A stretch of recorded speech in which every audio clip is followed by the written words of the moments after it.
For today's video, heto nga ako ay magigisa ng talbos ng sayote, fresh from Baguio. Dala ni panganay ko yan. So, ayan ang pasalubong namin sa kanya. Nabanlawan ko na nga yan. So, after ko nga siyang mabanlawan, maglalagay na ako ng mantika. Igigisa ko sa bawang. Pasensya na mga best.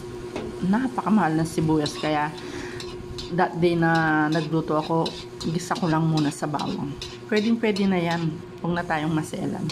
Sa panahon ngayon, bawal ang maselan. Alam nyo yan. Char. So, ayan. Simpleng-simple lang ang aking pagluluto. Ang aking isasahog ay chocobot. Ayan. Pwede na yan. Madalas naman na pag ako ay walang pang sahog, chocobot lang ang nagdadala. Pero sobrang sarap na ng aming ulam. Promise.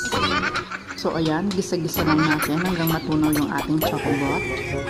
At nang matunaw na yung ating chocobot, ayan, ilalagay ko na ang ating talbos ng sayote. Kalagay nga ng ating talbos ng sayote, ayan, halo-haluin mo lang hanggang manuot yung lasa ng ating chocobot sa ating mga talbos. After mong mahalo ng gusto ang ating talbos ng sayote, ayan, halo-haluin pa natin hanggang sa mahalo siya ng gusto at maluto yung sa ibabaw. Yan. Matapos ko nang halu-haluin yan at nanuot na yung lasa, ito naman ay aking tatakpan ng ilang minuto at ito ay aking pakukuluan ng konting minuto lang. So, ayan. Pagkakulo niya, ayan. Tingnan natin kung malambot na yung ating talbos.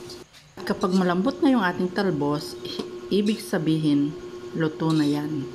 O, diba? Ready to eat na.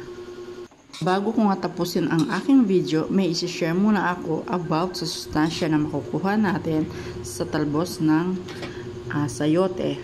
Mayaman din ito sa antioxidants. Ito ay naglalaman din ng vitamin C. At ang antioxidants ay mahalaga sa tao. Nakakatulong ito sa immune defense sa pamamagitan ng pagbibigay ng suporta sa maraming cellular functions sa parehong innate at adaptive immune systems. Ayun, sana nakatulong sa inyo ang aking na-share about sa sustansya na makukuha natin sa talbos ng sayote.